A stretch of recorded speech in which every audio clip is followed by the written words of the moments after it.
Commonwealth Club. It's week to week, the political roundtable for Thursday, March 19th, 2020. Now, like all Commonwealth Club programming these days, we're coming to you from an auditorium that has nobody in it except our audio video team and myself. Our panelists tonight are joining us via video conferencing. And of course, this setup allows us to continue sharing this important programming while, of course, we're all trying to shelter in place and we're all trying to keep ourselves and our families and loved ones safe. So we're presenting these programs free. So naturally, we would love it if you would consider making a donation to help us through this very difficult time. Just go to commonwealthclub.org, and we thank you in advance.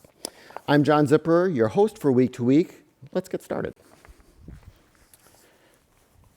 Now, I think a lot of people they finally realized that this coronavirus situation was serious when sports teams started talking about canceling games or playing games without anyone in the stadium.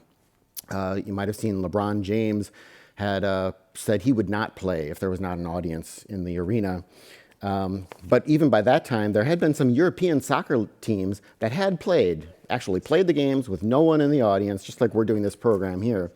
They could have learned a few things from American soccer teams, which have been playing to stadiums with no audience for many years. But that's a different reason, I think. Oh, So sad. Sorry. On tonight's program, obviously, we're going to really go into the political implications of the coronavirus crisis. We'll talk about the latest in the 2020 presidential race, and if we have time, we might get into some other stuff. But I think we're going to be spending most of our time really on what's going on the front lines, if you will, of this coronavirus. Usually on Week to Week, we have the program right after a social hour where people have had some wine and cheese, and then we end it with a live news quiz. Well, obviously, we're not going to be doing the live news quiz tonight. And for the wine, I hope you're at home with a nice glass next to you and enjoying yourself for the next hour. If you're watching us on YouTube, you can join us, you can submit questions to our panelists by using the chat window on the screen. We'll have someone collect questions. In fact, I've already got one. So let us know what you're thinking. And I'd like to include my usual reminder that any opinions expressed here are those solely of the speakers and not of the Commonwealth Club. Now let's meet our panelists for today. Tim Anaya is joining us from Sacramento, where he's the communications director for the Pacific Research Institute. He's the co-host of PRI's Next Round podcast, former director of writing for the California Assembly Republicans. You can follow him on Twitter at Tim Anaya. So welcome back, Tim. Hello. Next to him on our screen is Melissa Cain. She's a political journalist. She's a lawyer. She is not on Twitter, so don't even search for her. So welcome back, Melissa. thank you. Thanks for having me. And Dr. Gina Baleria. She's an assistant professor at Sonoma State University, and she's the host of the new podcast, News in Context, which I hear debuted with a fantastic guest. Oh, our first guest was so amazing, John. Wow, really fantastic. Anyway, you can find her. It was John, right? It was totally John. Okay, just making sure. Guilty. Gina's on Twitter at Baleria Creative. So let's get on to our roundtable. Let's discuss the political impact of this. I mean, it's been huge. If you want to hear from medical experts on the coronavirus, I would direct you to our YouTube channel, where we have yesterday's program that we held, and it's quite a good program. But we're a political program, so I want to get into whether our political system, the institutions, and the leaders, quite frankly, are equipped to handle this situation.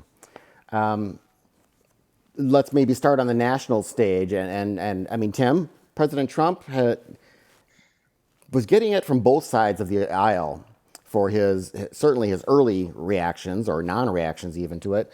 He's changed tact a little bit, but what do you make of both how he started and where he's going now in terms of leading? Right. Well, I think you're exactly right. What was about a week ago, the president had his address to the fine time where everybody listens and, you're expecting the big kind of rallying cry. Yeah. And I think one of the big missed opportunities that he had was there were 2 or 3 glaring errors in the address that his team spent a day or two having to walk back. And, it's questionable whether did he misspeak, or did his was it a misprint in what the speechwriters had to say? But as far as his communications team, that's just malpractice. This is your opportunity to rally the country together.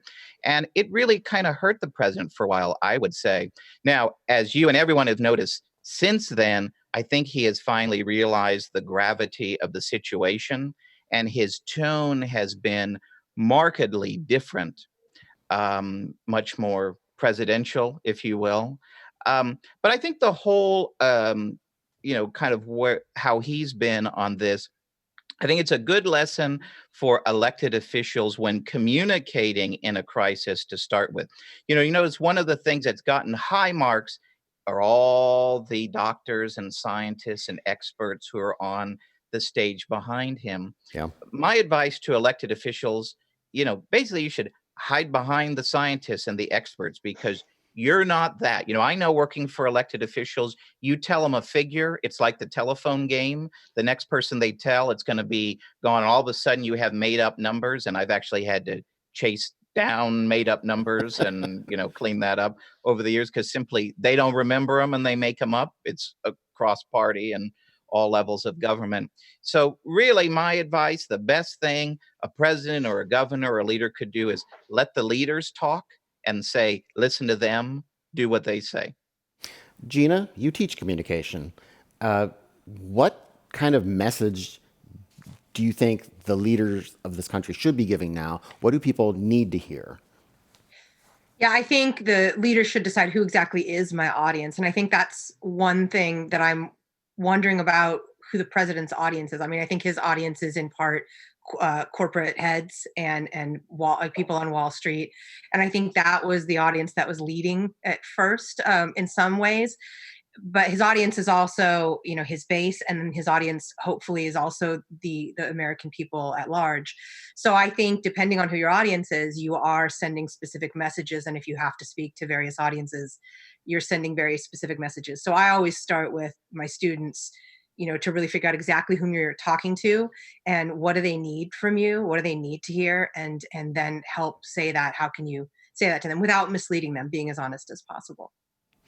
Melissa, as you've watched this unfold, do you think he gets it now, or enough to stand behind the experts, or at least do his teleprompter Trump instead of the prose tweet Trump?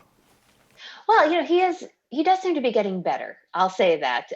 We've got some bipartisan agreements already on rolling out some help in the situation. And so I think, his one of his sins was sort of taking a bit longer than I think people would have liked to get here. I think people wanted him to come right out the gate and say this is a big deal. And frankly, it took all of us some time to figure out that this was a big deal. To your point, it took canceling some pro sports seasons and games for people to go, wait a minute, that's hey, Tom Hanks, that's an American treasure, Right. before we actually got that figured out. So but it does seem that he has come around and is listening to people and really does want to do the right thing. And I'll say politically, I haven't seen his approval ratings move that much. It seems like people who hated him initially still think he's doing a terrible job. People who liked him initially still think he's doing a great job. So in terms of what this has done, and the impact that it has had on people's perception of him, overall, it seems like people are still sitting there with the same lens that they came to the situation with. We were talking about his audience and Wall Street and such.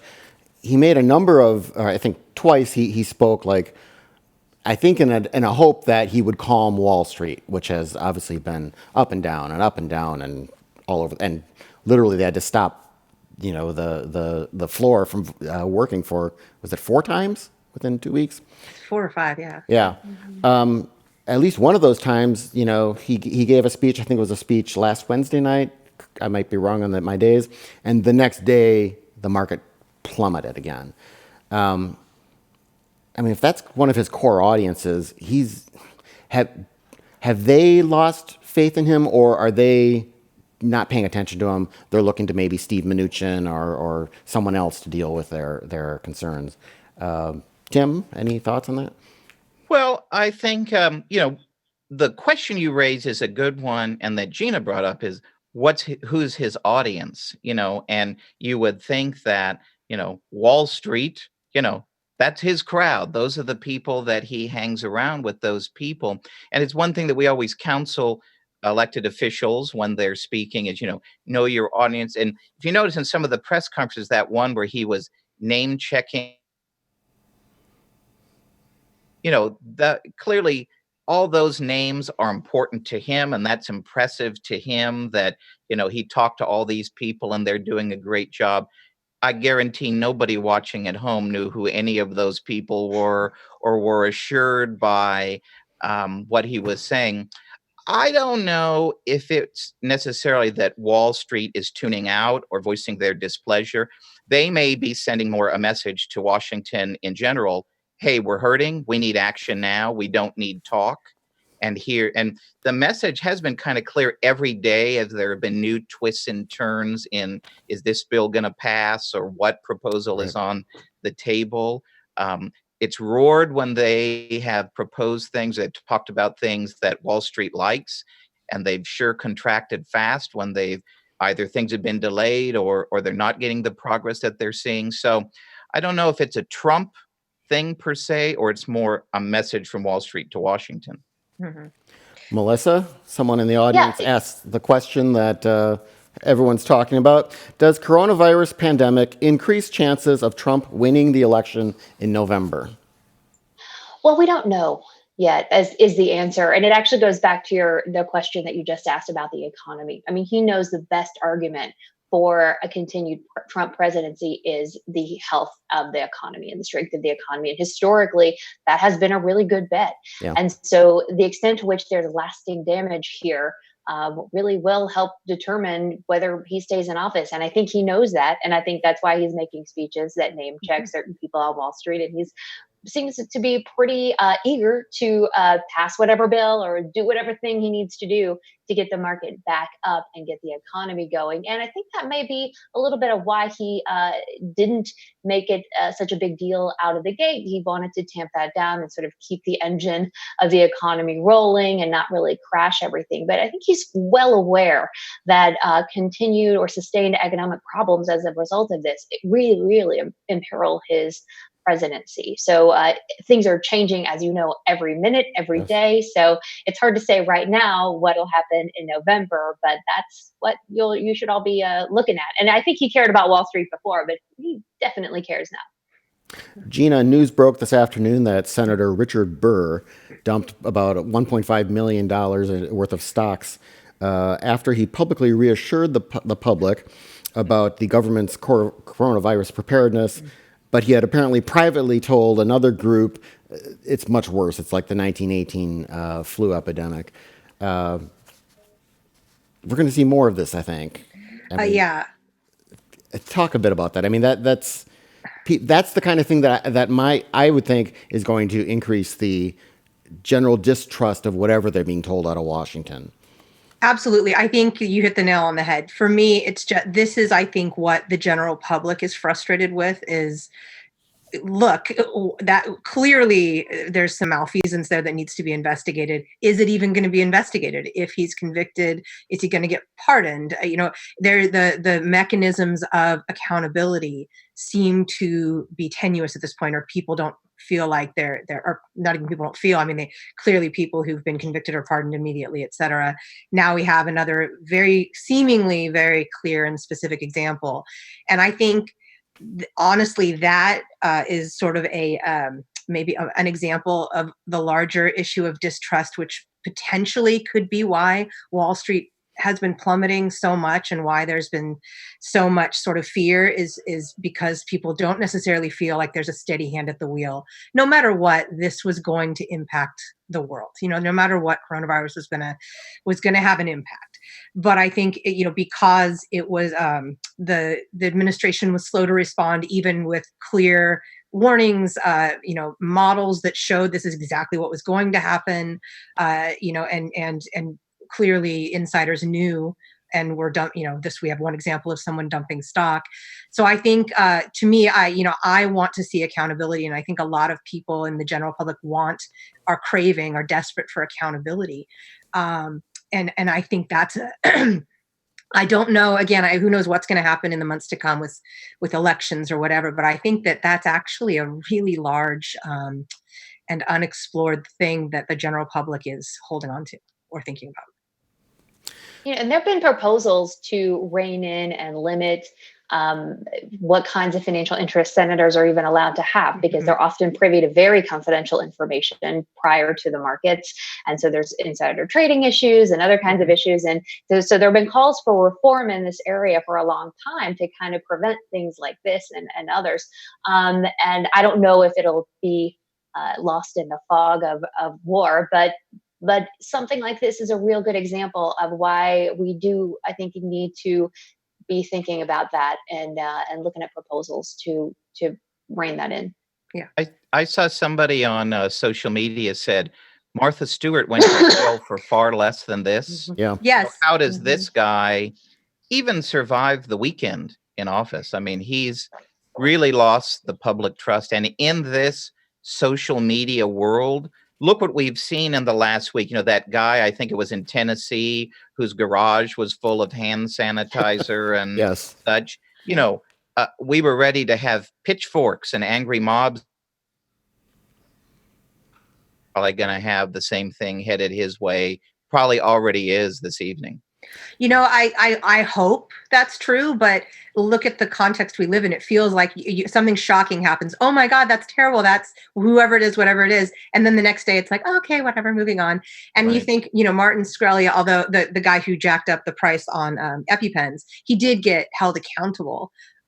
He's one example of accountable, but it took a second, right? It took a while for people and so I don't really know if I think he's gonna last the weekend.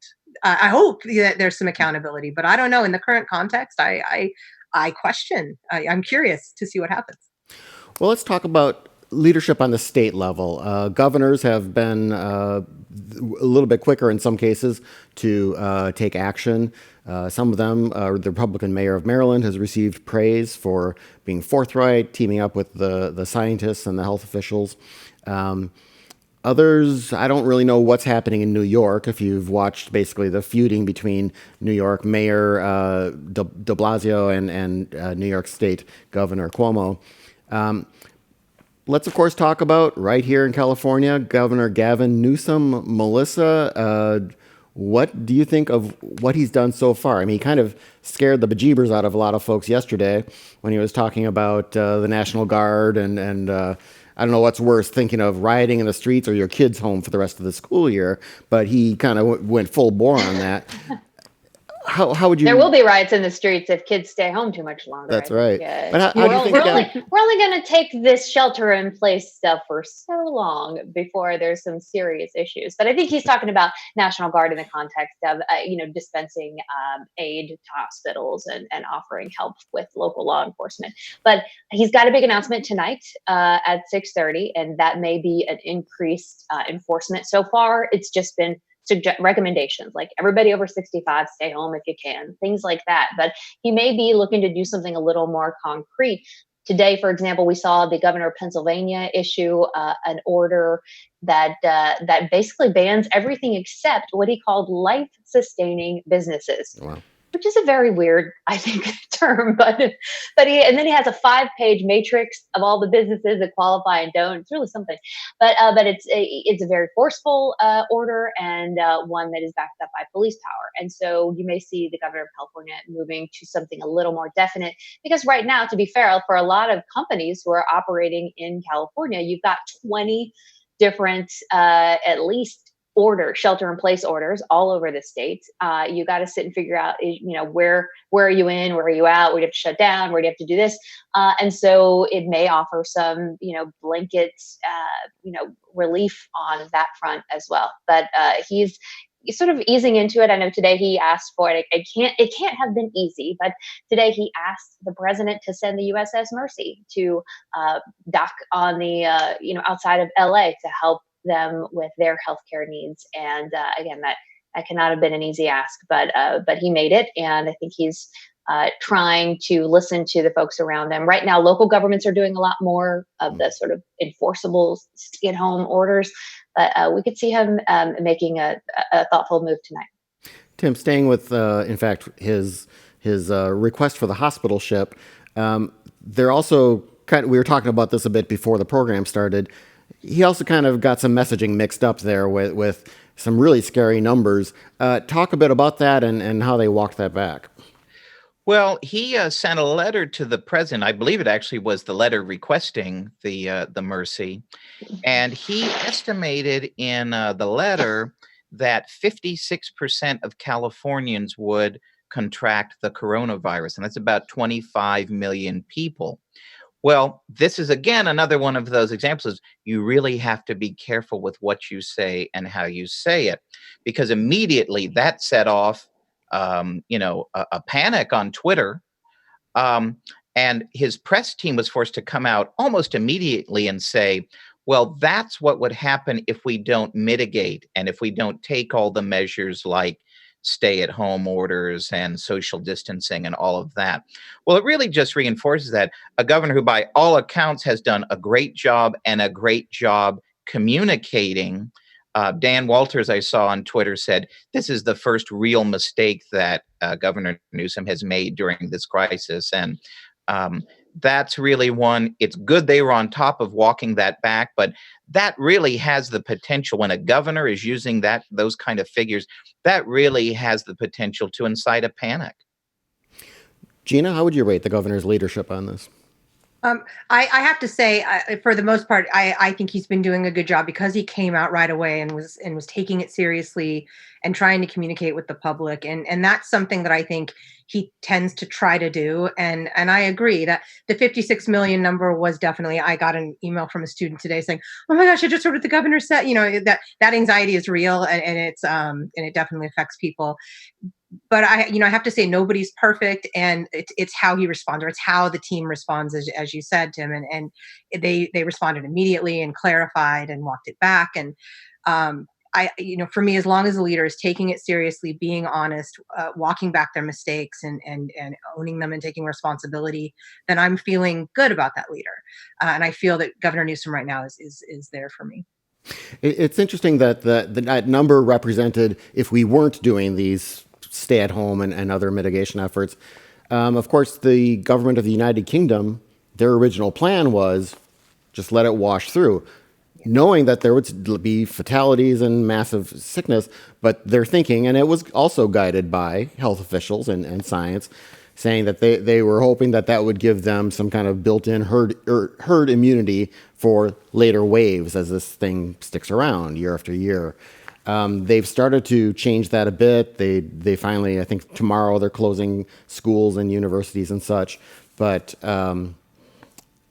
there are other approaches, and when you hear some of these numbers, that you almost kind of wonder, all these things that we're doing, all these changes we're making that are absolutely destroying some businesses and nonprofits, and it's really hurting people. So individuals who are sole proprietors, who are working the gig economy, I mean, they're flat on their back. You almost wonder, well, is there something to be said for, instead of going the other way, letting things go as they go, and yes, we're going to have fatalities anyway, but at least we wouldn't have gutted the economy in the meantime. I wonder if there's if there's a hope that a vaccine will come online pretty quickly. But also, I think, I've read a lot about, South Korea and the US. Yeah. Diagnosed their first case one day apart. South Korea had massive testing and was able to target and hone in on where they should have shelter in places, et cetera. Without the testing, the U.S. is just taking a blanket approach to this. And again, I'm not the expert in this area, but I think there's something to be said for that, because South Korea is in a very different place. They're also a democracy, and they are handling this very differently, and we're seeing very different outcomes from that. So you're right, there are different ways to handle it, but I think the preparation needed to be there too. And now that it's not, this is what we're doing. Melissa, I think. Well, and Please go if ahead. you talk to economists, they'll have different opinions about do you send checks to everyone? Do you lower the federal interest rate? These all vary, but one thing they all seem to agree on is that you got to deal with the thing. Right, the thing is the thing, and the economy. Like people can have money, but if they can't leave their house to spend it, like what is the point of this? So the idea is let's focus on, to your point, Professor, about testing. The problem that we need to solve is that people have this and don't know it, and then they're spreading it. So we have to figure out a way to alert people or to let them know and sort of let us know before they go into certain buildings how and if they're infected, and that is where the money and the resources and the attention should be. In addition, we have to do what we can to sort of keep the machine clunking along. But in terms of where the focus needs to be, even economists say, fix that and everything else will come right back. Tim, where do we put the blame on the fact that we have so little testing? I mean, is this a presidential issue, Trump, Obama, or something else? Or is this a state issue? Is it private hospitals? I mean, why are we doing so terribly? And South Korea, Taiwan, both doing so much better. Right. I think in some case it is did we take it as urgently right up front as these other countries did? Keep in mind the South Korea and others, this isn't their first rodeo here. They've had other, pandemics that they've had to deal with. From what I understand, some of it was getting a test that works, that is correct, that it's not an easy test. There's two parts to it, as I understand. There's a lot of, getting the raw materials for that as well. So part of it is just, do we have a test that works? And then the other question is, do we have the infrastructure in place to make all of the tests all at once? We've had a lot of discussion of, the issues with China. One of the things that in a global economy, a lot of medication is made in China. A lot of, goods in general are made around the world. So, do we have factory capacities in the United States with all the raw materials to make all of these things all at once? These are hard questions for any elected official and, national leaders, whatever the crisis is. I will say one of the things in communicating it is, the first week, last week, when the president got pretty poor marks for his communicating, there was a lot of, we're going to have 1 million tests tomorrow. We're going to have 5 million tests at the end of the week. Well, on the ground, we still don't have any of that. And this week, we're still dealing with this test issue. Governors, states are, I believe the UC system is working on or has set up their own test. Yeah. So really governors and local officials are almost having to triage and figure out on their own, how do we get tests? How do we get enough? And who are the people who should be prioritized in getting tests? I think one of the interesting things that NBA players seem to have all the access they want to these tests. How are they getting them? But folks who are in need and have all of the symptoms and should be getting the test, they don't have them. So I think the bottom line is probably a failure at all levels of government. And we're just not geared in the United States for this kind of thing. And now hopefully one of the results of this will be, we'll have that kind of thinking and capacity and infrastructure in place. Tim, I want to stick with you. We can get into some of the national stimulus and response legislation that's being talked about. But first, what I'm getting at is when people start talking about $1 trillion and things, and you're like, aren't we like already $800 trillion in deficit or whatever? Can we handle that? Well, presumably yes. But on the state level, what are our resources like? And you wrote about this earlier this week on the PRI website. What's the situation like? Are they going to be strapped? What is their capacity to handle whatever these costs are likely to be? Well, it comes at a very interesting time in the budget process because right now is when a lot of the heavy lifting is done on the budget. So, for our viewers who aren't as familiar with the budget process, the governor proposes his budget in January. We kind of debate it during the winter and early spring. The governor proposes an updated budget in May, and then the legislature adopts it by June 15 because they all want to be paid. Um, so right now we're kind of in the heart of when we're going through, what's the caseload? What do we need for this? What do we need for that? Um, what the downturn in the stock market highlights is the long-term budget problem that we've had in this state for the last 2 decades, the boom and bust budget cycles that we've had that are driven by our over-reliance on capital gains and the stock market. So this run here where we've had, the stock market drop several thousand points, it means we're going to lose billions of dollars in revenue that we're counting on for the 2020-2021 budget. Now, there is some good news. We have in 2014, my former boss, who's probably watching right now, shout out to Connie Conway, the former Republican leader in the Assembly. One of the things that she fought for and brought Democrats and Republicans together on was a rainy day fund. We'd had one that had a lot of loopholes in it. Now we have a strong rainy day fund reserve. And thanks to Governor Brown and Governor Newsom and smart decisions by the legislature, we have about $20 billion in the reserve. So that'll cushion the budget pain that we're going to have. You can only use about half of it in the first year of an economic downturn. So potentially there's about $9-ish billion that would be available if really the bottom falls out. Now, I worked in the legislature in 2008 and 2009 when we had the worst budget crisis ever. We had to solve a $68 billion budget crisis over 2 years. The governor said the other day they forecasted a little bit for if we had a mild recession. And he said it was worse than 2001, but less than 2008-09. I believe the figure he used was a $70 billion over 3 years, a $70 billion hit to revenue, Wow. about a $40 billion hit to the general fund. And he said, we're the best positioned we've ever been to weather that kind of budget. But he said, if it's worse, and you could probably argue we might be at the tip of it's worse, then it's a different conversation. Then we would necessarily be talking to the federal government bringing in assistance to the states. So we will see in the coming weeks. We just don't have the numbers yet. The legislative analyst put out kind of a teaser post the other day, and he said, we don't have numbers yet, but for sure this downturn in the stock market will cost us several billion dollars in revenue.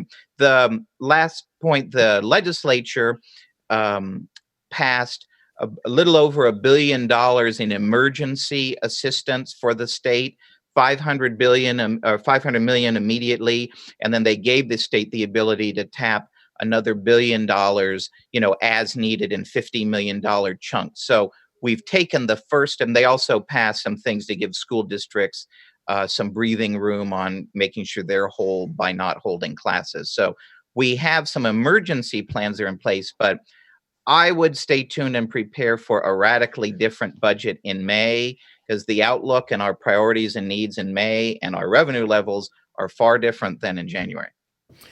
Melissa, where should the state government be spending that money? I mean, we're going to have a lot of needs from, obviously straight healthcare issues to, more unemployment and all that kind of stuff. I mean, where do you think the state should be putting the money it's got?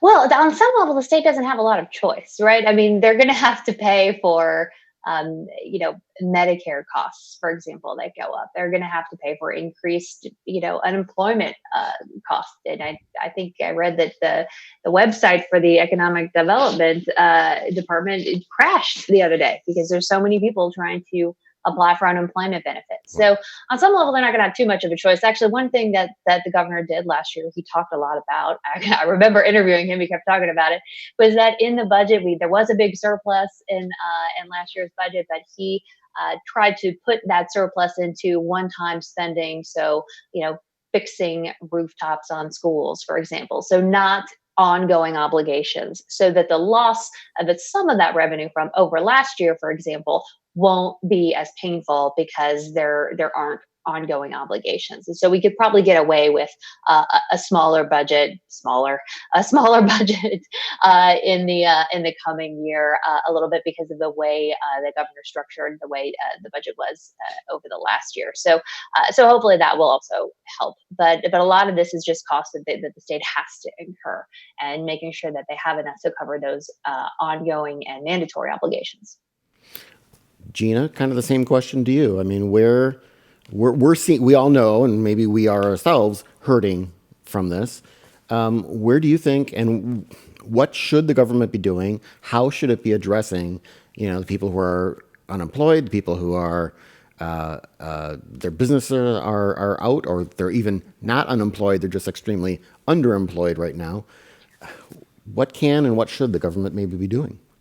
Yeah, I think I agree with what both of my fellow panelists have said, and I think in a lot of senses they're going to have to deal with healthcare issues. And one thing that might come from this is that we finally deal with what we need to what we might want to do better with healthcare. And then of course unemployment. Now that I'm in education, I hope that education is spared, in this process. But I understand, the priorities have to be on people's health and people's well-being and those needs people have that are critical and foundational. So I would say we need to focus there as much as we can. Okay. We've talked a little bit here and there about mayors, but mayors really have had to step up and make sometimes pretty dramatic moves. Here in San Francisco, Mayor London Breed putting a moratorium on evictions, as well as taking other steps, obviously the shelter in place such. Should mayors be the ones on the front line in that? I mean, should they be getting more support from, I would think, particularly the state, or is this kind of a matter like Rahm Emanuel says, well, it's the mayors who actually are the ones who are the closest to where the problems are, where the constituents have the needs. Any thoughts, Melissa? Yeah, I mean, just from a federalism kind of standpoint, not to try to give a civics lesson here, but the police power is supposed to reside at the closest point to the ground. And so if you're talking about who's going to send literally the cops out to arrest you if you're walking down the street, ideally that's not coming from the president, right? That's coming from your mayor. So it can be a very targeted thing, because you can see, for example, how a shelter-in-place order for San Francisco is not going to work in a rural county where there's just a few thousand people, and so making sure you're tailoring it based on the actual circumstances of your community is important, especially when you're doing pretty dramatic things. I'll give you an example. The northern North Bay counties like Sonoma and Napa, their shelter-in-place orders actually exempt more agriculture than San Francisco, partly because San Francisco doesn't have much, if any, agriculture, but also because it's just a different need in that community, and I felt like that could be conducted without running afoul of the CDC's suggestions. And so, doing those kinds of things, making sure it works for your community, what they need, I think is really, is important, and I think they should have the support of the state and federal government and the county government. But those aren't necessarily decisions you want to have made at a high level. Tim, do you agree? Yeah, I agree. I think too, where mayors can play, and in California, county supervisors can play an important role, is you're really giving voice to what's going on in your community.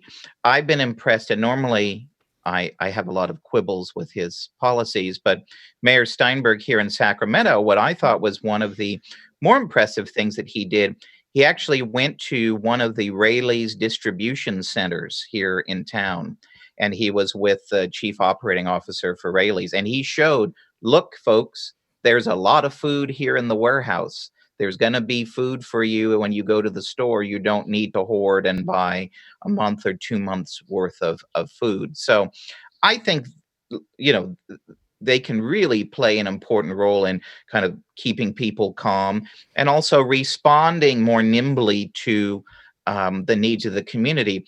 I would say on the point of the statewide versus the mayors, it can cut the other way. We've seen in Florida, Governor Ron DeSantis has gotten a lot of criticism for not shutting down the beaches. We all saw that crazy video with the "If I get Corona, I have Corona" kid. He probably thought it was a Corona beer, but he passed the buck and said, well, I'll do the 10 people social crowding rule, but it's up to local governments to shut down the beaches. And it actually struck a lot of people as, well, you're passing the buck. And the local governments, Clearwater, where the Corona kid was, they're closing the beach, but not until Monday. Well, that's where you need a governor to say, sorry, Mr. Local Health and Safety, we're overruling you and shutting it down immediately. Yeah. Well, Yeah. I have to speak up for the Gen Z kids. I got to say, for the most part, they're very politically engaged and they care a lot about these issues. I just wanted to speak up for them. Yes. But I do think everybody has a role to play, and it's clear when the wrong person or the person who's expected to play that role doesn't play that role. We see a pushback from the public, and as the example Tim gave. Yeah. Melissa, a few years ago, you interviewed Tom Nichols here at the Commonwealth Club about his book on the death of expertise. And his subject was how so many people distrust experts and expertise, often totally misjudging their own abilities to be able to perceive truth and the right decisions on things. So here's a softball question. Are these chickens coming home to roost? I mean, this is, this distrust of expertise in our society is widespread, and it's certainly across the political spectrum. And now when we really need it, we're paying for it. Well, it's actually, when you talk to people who would rather Google things or just watch random people on the internet rather than go see an expert. The example, the trump card you always can play is like, hey, would you go see a doctor who, or would you rather just Google your own, treatment? And so doctors have always been sort of the ultimate, unassailable, ideally, group where you say, I'm not going to go in for surgery with somebody who's just been on Google. I want someone with experience and a degree and certifications. And so now here we are. and this is exactly the kind of situation where it really, when it matters, when it is life and death, people have to realize that expertise matters. When your health is on the line, and it's one thing to say, oh, I don't believe, the chairman of the Fed, and I'd rather believe like my friend Fred down the road. That's fine. But people are starting to realize that it is the extraordinary circumstances that lead us into an extraordinary fear, that lead us into seeking out the help of experts. It is and I don't think any expert is happy about this. I think they wish it hadn't happened, but at any rate, they're certainly benefiting from a renewed interest in people with actual experience and degrees and certifications. Yeah, there's an op-ed in the Washington Post today I'm looking at my other computer to make sure I get it right. Stuart Stevens, who was a Republican political consultant, who basically said, that this was a strategy to try to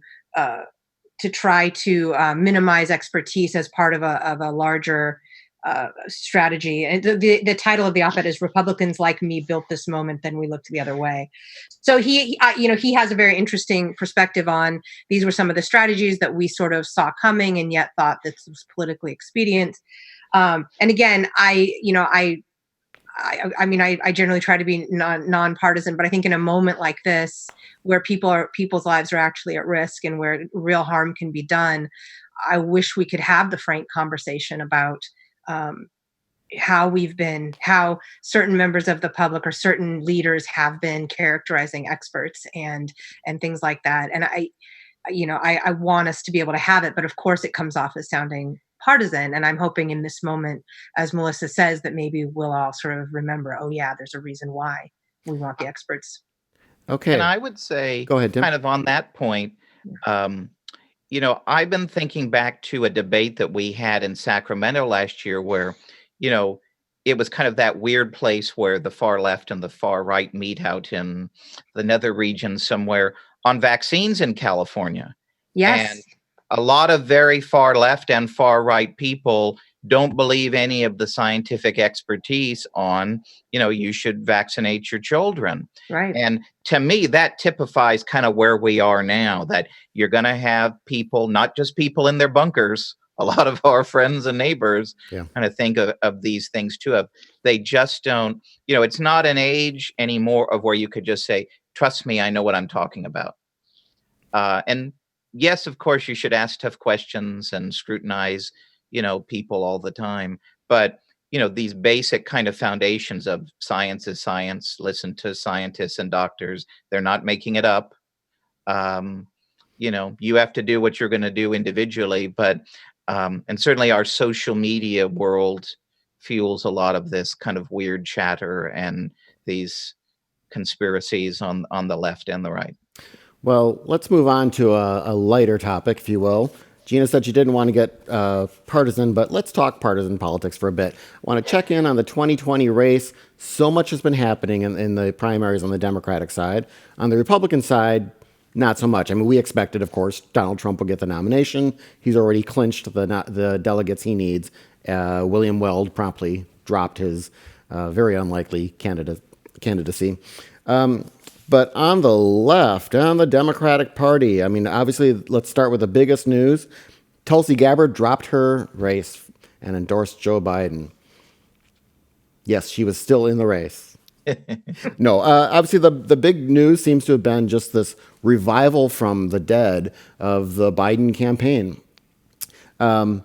Melissa, is this race within the Democratic Party over? I mean, one of our viewers asks, why hasn't Bernie dropped out of the primary race? What do you think? Well, don't ask him that because he will snap at you.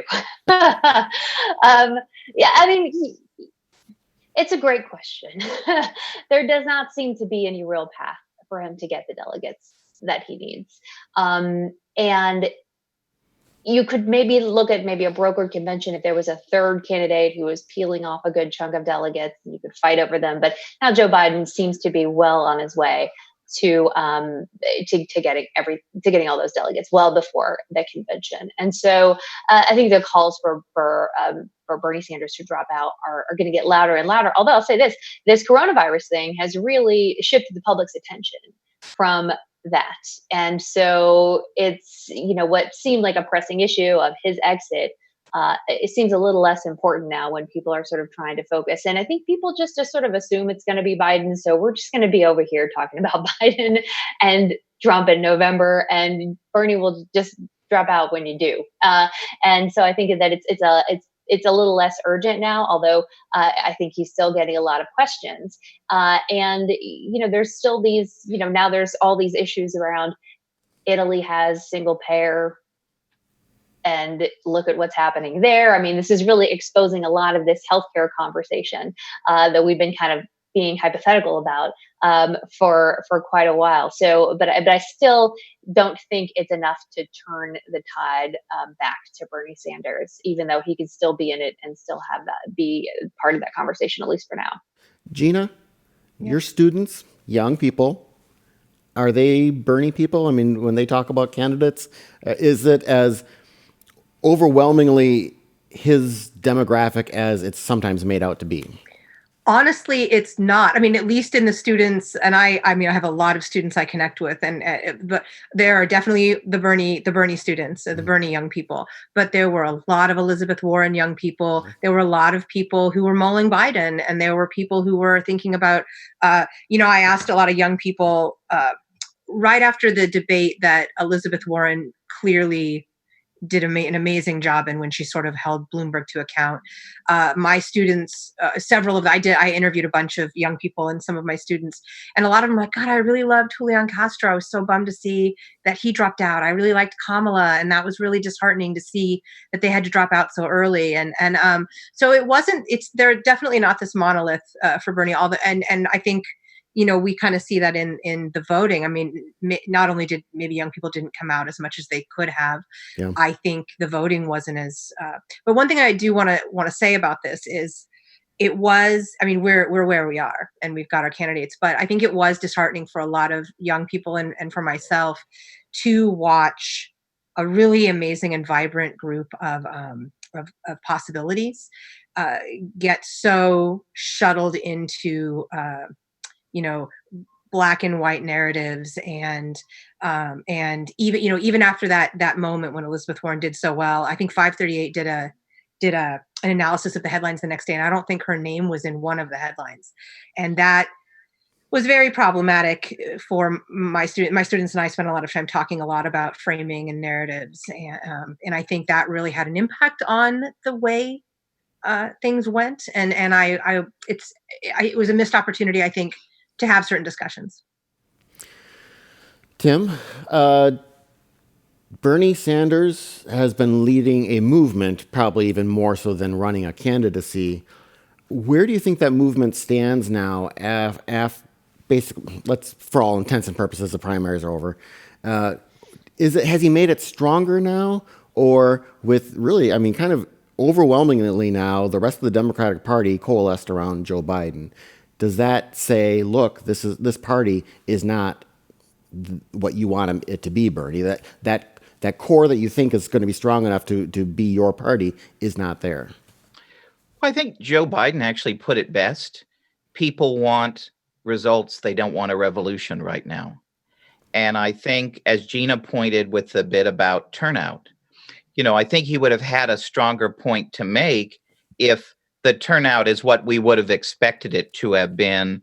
Because certainly when you see it on the streets, there are real activists, they're strong in numbers, there is real enthusiasm for him, certainly in California. I think the question is, how does this, as we wind this race down, what taste is left in the mouths of the Bernie supporters?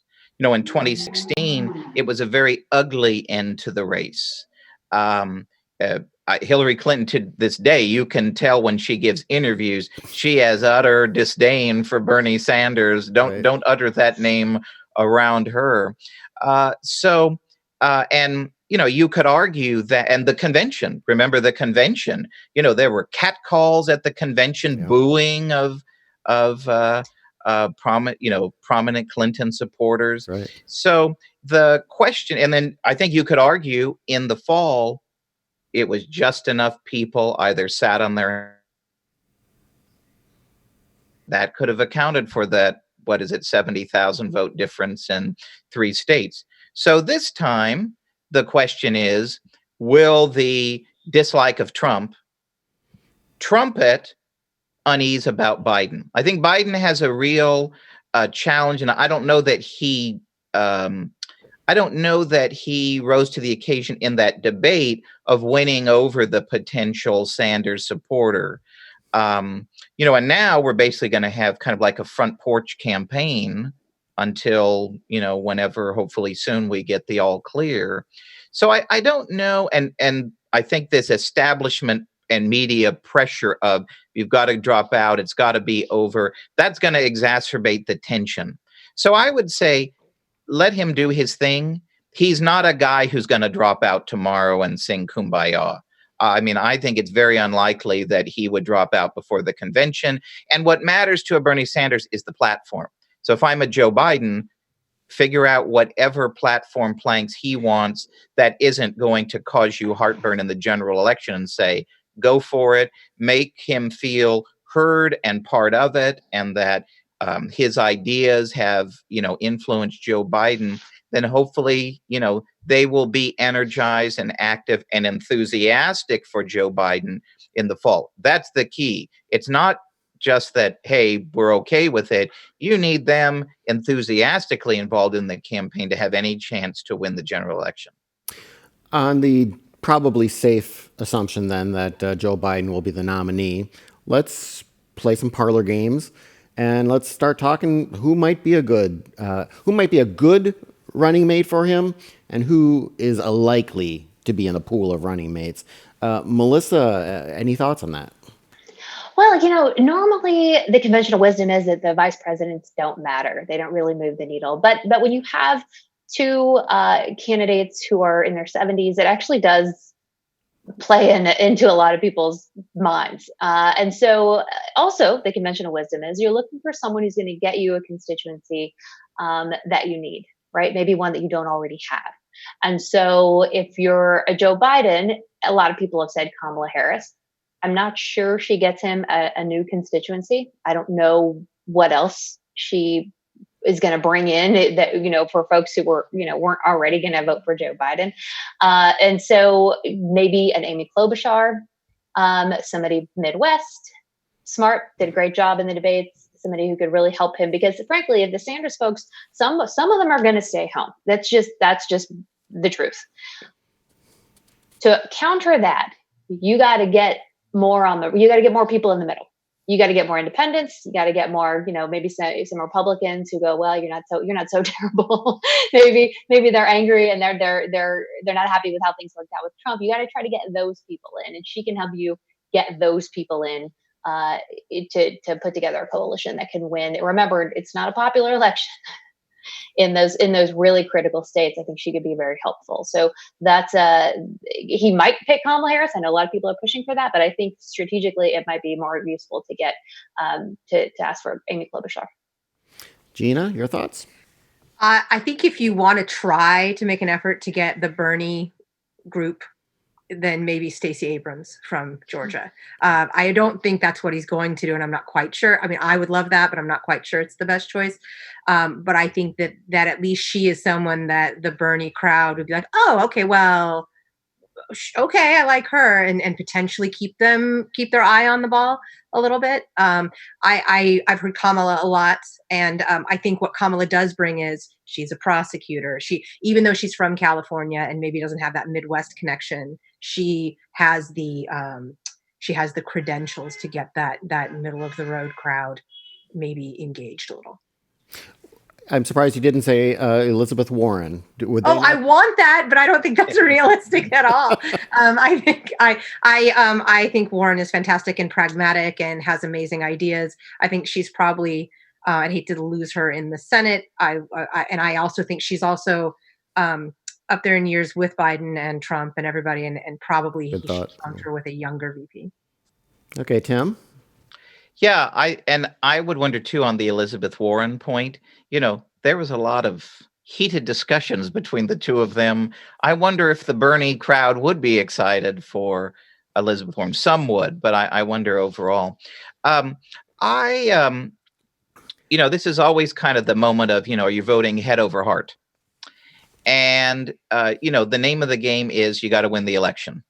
So I think you're exactly right. People like Stacey Abrams or Kamala Harris would, excite the base. But is it going to win you Michigan? Is it going to win you Wisconsin? You're going to go into Pennsylvania and have Kamala Harris. It's not really. And I think you could argue the campaign that she ran for president, not being able to answer the tough question of how do you pay for it? Is she going to be taken? Is she going to pass the smell test of this as a potential president? So I think Amy probably is the one who checks off all those boxes from the Midwest. But I've heard a lot of people online already saying it's another boring ticket. Is this Tim Kaine? So I think ultimately, is this a choice that he's making for governing? Or is this a choice he's making to unify the party? If he has to make a choice to unify the party, he's got a lot more problems, going into the general election. I think an Amy Klobuchar could be an attractive general election candidate. I think she would do well. We saw in the debates that she would do very well. And Melissa's point is key. There is a percentage, I don't know what it is, of kind of, I call them the hold your nose and vote for Trump voters from the last election. And they're in play. If you have kind of a ticket that's unacceptable, for sure, Bernie Sanders, they would have all voted for Trump. Mm-hmm. Now, a Joe Biden, they might find acceptable. Who he picks as vice president is key in getting that vote to cross over. If he picks someone who isn't acceptable, the kind of suburban voter, that could tip the difference in an Arizona, in a Georgia, they're going to sit on their hands or, hold their nose again and vote for Trump. Someone, one of our viewers asks, and they're actually kind of looking back to 2016 and saying, was Hillary Clinton a weak Democratic candidate, or are moderates weak Democratic candidates in this era? Any thoughts? That's a great question. I was thinking that as we talk about, we always tend to like settle ourselves back into that, as Tim just said, that bland ticket, right? And is that really the way to go? Because if we look at the past few elections, Trump was a slap in the face. I mean, I don't mean that in a good or a bad way. I mean, he just was very different. And Obama was very different than the typical candidate. Maybe he didn't turn out to be, but he felt new and different and vibrant. And so I wonder if the conventional wisdom should be broken a little bit. Like, I wonder if it might be actually the right thing to do to choose Stacey Abrams, even though it feels like maybe you'd lose on that proposition on the other end. I think that's a question that has to be discussed. I'm glad we are. I wonder. I think for a lot of people, like this Trump administration has been a total roller coaster. Like, I think there are a lot of people who maybe they voted for Obama in 2008 or 2012. They weren't feeling for Hillary. They either didn't vote, maybe voted for Trump. And then there's also folks who just thought, well, we'll see. Maybe when he gets into office, he will be, remember there was a whole debate, will he be presidential once he gets into office? Well, now we've had 4 years. And I think a big old bowl of oatmeal looks really good to a lot of people who feel like maybe they've had their fill of the excitement over the last 4 years. And that's part of, I think, of Biden's appeal is sort of a go back when, you didn't have to wake up every day and go, what has happened?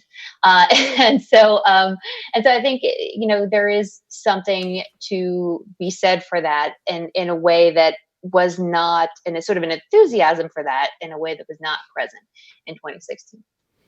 Okay, well, on that note, we are out of time. I want to thank our panelists, Tim Anaya, Melissa Kane, and Dr. Gina Baleria for joining us tonight. And thank you for watching and listening online. We will be back on Friday, March 27th, and we will certainly have a lot more to talk about. So stay safe, stay healthy, and we'll see you in the future. Good night. Thank you. Good night. Thank you. Thank you all. All right.